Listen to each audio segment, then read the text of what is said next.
지금 대한민국 집값은 미쳤습니다. 20% 역대급 폭등이다. 25억 집이 35억이 됐다. 19년 만에 최대의 상승이다. 매주 새로운 기사들이 뜨고 있습니다. 심지어 전세가율은 역대 최저를 붕괴했으며 강남은 38%로 역대 최저를 찍었습니다. 사실상 직장인 월급으로 내 집 마련하는 건 불가능한 상황입니다. 이런 상황 때문에 많은 분들이 경매로 눈을 돌리고 있는데요. 토지거래 허가를 받을 필요가 없고 자금 출처를 제출하지 않아도 되는 것이 경매밖에 없기 때문이죠. 그러나 동시에 많은 분들이 피눈물 흘리며 소중한 종잣돈을 날리고 있습니다. 오늘은 부동산 경매로 돈 잃은 사람들의 치명적 실수 3가지에 대해서 알려드리려고 합니다. 오늘 영상 끝까지 보시면 실수는 피하고 낙찰 한 번으로 3천만 원 버시는 방법을 알 수 있으실 겁니다. 안녕하세요. 저는 16년차 부동산 투자 전문가 수혜김차라고 합니다. 부동산 경매로 돈 잃는 사람들의 실수 첫 번째, 시세 차익으로만 벌 거라는 착각. 시세 차익이 한 시점에 사서 다른 시점에 가격이 오른 부분에 대한 시간이 들여야 되는 투자 방법이잖아요. 근데 요즘엔 이런 장기 투자 방법보다는 단타로 회전을 시켜야 되는 시기이기도 합니다. 6개월 정도의 시간을 소요해서 1년에 2건 정도씩 자산을 늘려나가는 방법으로 멈추지 않는 현금 순환으로 인해서 자산을 키운다는 생각을 하셔야 됩니다. 자산으로 자산을 벌어들이는 방법을 숙지하지 못하면 나중에 결국 집을 못 사는 상태가 발생이 됩니다. 월급 상승률이 집값 상승률을 따라잡지 못하기 때문이죠. 시간의 흐름에 따라서 가격이 상승한 시세 차익만 생각하시는 분들의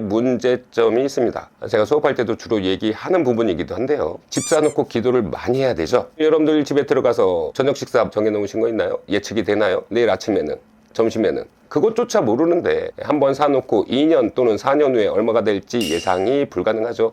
계획되지 않는 투자가 이루어지는 셈입니다. 그래서 우리는 2년, 4년, 8년 이렇게 멀리 보지 않고 6개월만 쳐다보고 자금을 6개월 만에 회수하는 방법으로 자꾸 회전시켜서 자산을 키워야 된다. 본인의 종잣돈 상태에 따라 다르겠지만 최소 2, 3천 정도서부터 최대 제가 벌어본 바에 의하면 3억까지 이렇게 벌 수 있는 기회를 가질 수가 있습니다. 그런데 이때 90%의 초보자들이 하는 실수가 있습니다. 부동산 경매로 돈 잃는 사람들의 실수 두 번째, 시세 대비 싸다는 이유로 낙찰받는 사례가 발생되고 있습니다. 대부분 요즘에 집을 사기 전에 네이버 등 부동산 프레임워크 등을 통해서 집값을 많이 알아보시게 되죠. 근데 해당하는 집값과 경매 입찰하는 입찰가를 직접 비교하시는 분들이 굉장히 많습니다. 그러면 되게 싸게 보이거든요. 근데 일단 첫 번째 생각하셔야 될 것들이 네이버나 나와 있는 집값들은 집주인들이 받고 싶은 호가라고 하죠. 그 호가가 매력적이었다면 이미 팔렸을 테죠. 그럼 그 호가에는 안타깝게도 절충 금액이나 깎여져야 되는 금액 거품들이 껴있을 가능성이 굉장히 높습니다. 그래서 현재 나와 있는 호가를 거래되는 가격이다 라고 생각하지 않으시길 바랍니다. 자, 그리고 또 하나 권리 분석을 잘못해서 보증금을 날린 사례를 제가 한번 갖고 와봤습니다. 1억 9,390만 원의 최저가일 때 2억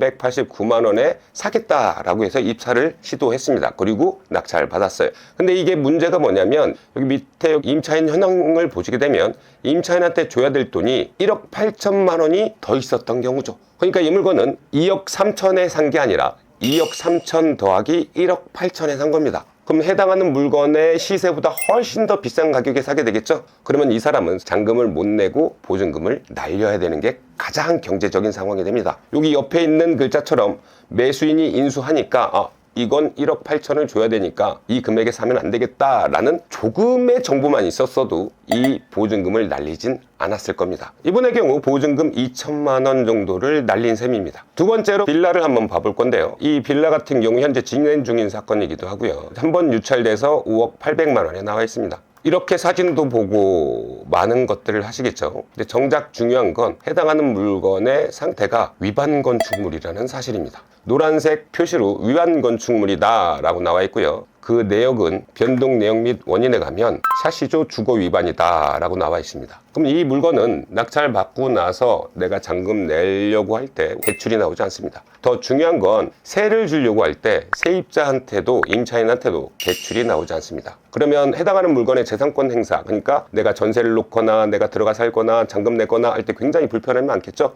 확인해야 될 것들을 확인하지 않은 대가는 치명적입니다. 그래서 이 물건도 웬만한 금액까지 내려갈 때까지 아마 낙찰 금액이 계속 떨어질 거다 예상이 되어집니다. 싸다고 돈 없다고 아무 물건이나 사면 정말 큰일 납니다. 그래서 시세만 봐야 될 것이 아니라 해당하는 물건의 권리 상태 또한 확인하셔야 됩니다. 여기까지 다 잘해놓고 꼭 마지막에 실수하시는 분들이 계세요. 그건 바로 세 번째, 숨은 비용을 계산하지 않은 경우입니다. 여기서 숨은 비용이라고 하면 내가 예측하지 못한 비용이 발생된다라는 얘긴데요. 요즘에 조정지역, 규제지역, 토어제 많은 규제들이 갑자기 섞이면서 취득세 계산하기가 굉장히 불편해졌을 겁니다. 지역과 물건과 나의 집수를 다 알아야 취득세 계산이 가능합니다. 취득세 같은 경우 1%에서 12%까지 탄력 적용이잖아요. 그러면 난 1% 내는 줄 알았는데 내가 시골에 숨긴 집이 있어서 12%를 내야 되는 상황이 있을 수도 있고, 비조정 지역인 줄 알고 입찰 했는데 취득세가 8%가 나올 수도 있겠죠. 실제 안타깝게도 수강생 사례 중에 이런 사례가 발생이 돼서 보증금을 날린 사례가 있습니다. 자, 두 번째로 낙찰받아서 명도를 진행하고 그랬는데 누수가 발생됐습니다. 배관이 터진 거예요. 보일러 배관이. 보일러 배관을 간다고 800만 원을 소비한 경우도 있습니다. 근데 그 800만 원이 입찰하기 전부터 계획되어 있는 금액이었다면 내 수익에 큰 영향을 못 끼쳤겠지만, 안타깝게도 계획되어 있지 않은 상황이면 내 수익에서 800만 원을 지출해야 되는 상황입니다. 또한 협의 명도가 진행될 줄 알았는데 강제 집행을 진행한다면 추가 부담이 굉장히 커지게 됩니다. 그래서 반드시 숨은 비용을 계산하셔야 됩니다. 여러분들이 흔히 무서워하는 권리 분석이나 명도, 오늘 거의 안 했죠. 그건 제가 다 알려드리고 리스크를 최소화할 수 있는 영역이기 때문이에요. 예전에 있던 일 중에 하나인데, 경매를 입찰을 계속 하시다가 임장 중에 정말 싼 물건을 발견하신 수강생분이 계셨어요. 심지어는 저한테 물어보길 시간조차 없이 계약서를 작성하셨고요. 계약금으로 1,800만 원을 건넸습니다. 오셔서 새벽 2시에 저한테 카톡을 했어요. 소장님, 늦은 밤에 주무시나요? 이렇게 카톡이 왔어요. 새벽 2시에. 얼마나 급했으면, 얼마나 잠이 안 왔으면 그랬을까 생각을 해보게 됩니다. 결론만 말씀드리면, 아까 제가 말씀드렸던 불법 건축물인데 그것도 확장이 아니라 용도 변경에 의한 불법 건축물 산 거예요. 문제는 해당하는 물건을 대출 받아서 전세에 놓을 생각이었는데 위반 건축물 등재가 되는 순간, 아까 제가 말씀드렸던 것처럼 잔금 내는 것도 힘들어질 테지만 전세를 내놓는 것도 더욱더 힘들어지겠죠. 그래서 같이 손붙잡고 가서 계약금 다 돌려받는 조건으로 계약을 파기하도록 도움을 준 적이 있습니다. 이를 먼저 저지르기 전에 알았다면 그렇지 않았겠죠. 제가 그분한테 죄송하다고 사죄를 했어요. 제가 못 가르쳐서 이런 상황이 발생된 것 같다. 내가 너무 강조하지 않아서 그런 것 같다. 그랬더니 그분이 나중에 일 다 해결되고 나서 엄청 큰 하트를 보내주시더라고요. 1,800만 원이 남의 주머니에 갔다가 다시 자기 주머니로 돌아오는 동안 심적인 부담감, 남편 모르게 투자를 했던 거에 대한 부담감, 그렇게 다 돌려받는데 걸린 시간이 무려 4개월입니다. 자, 이런 고충을 겪지 않기 위해서는 알고 진행하는 게 정말 중요하고요. 알고 진행하지 못하더라도 누구한테 이거 괜찮은가요? 물어볼 수 있는 상황이라도 만드셔야 모르고 발생하는 일을 최소화시킬 수 있습니다. 저는 지금 10년 넘게 경매를 해오고 있고 거래 경험만 해도 400~500건의 거래 경험이 있습니다. 명도는 1000건이 넘어가는 것 같네요. 최근 3개월 동안도 5건의 낙찰이 있었고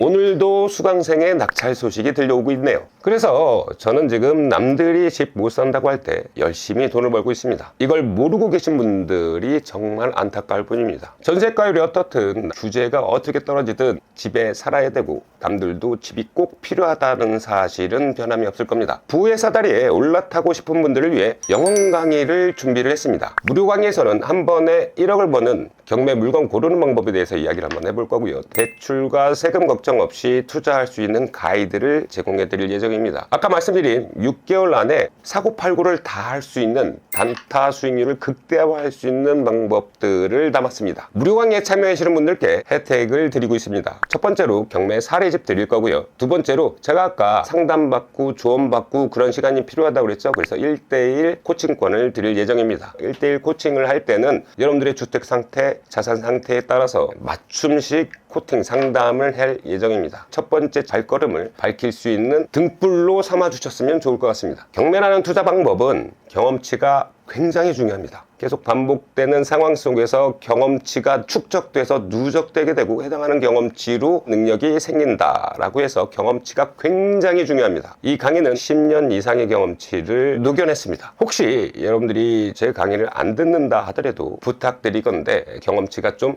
되시는 분들의 강의를 드셨으면 하는 마음이 있습니다. 꽉 막힌 부동산 규제, 내 집 마련은 어려워지고 갭 투자는 불가능해지는 상황에서 기회가 되고 있는 부동산 경매, 많은 분들이 아셨으면 했으면 하는 마음에서 준비했습니다. 관심 있으신 분들은 아래 댓글을 확인해 주시고요. 지금이라도 박차고 일어나셔서 뭐라도 시작하시길 바랍니다. 저는 다음에도 돈 되는 부동산 이야기로 돌아오겠습니다. 영상이 도움되셨다면 좋아요와 구독 부탁드립니다.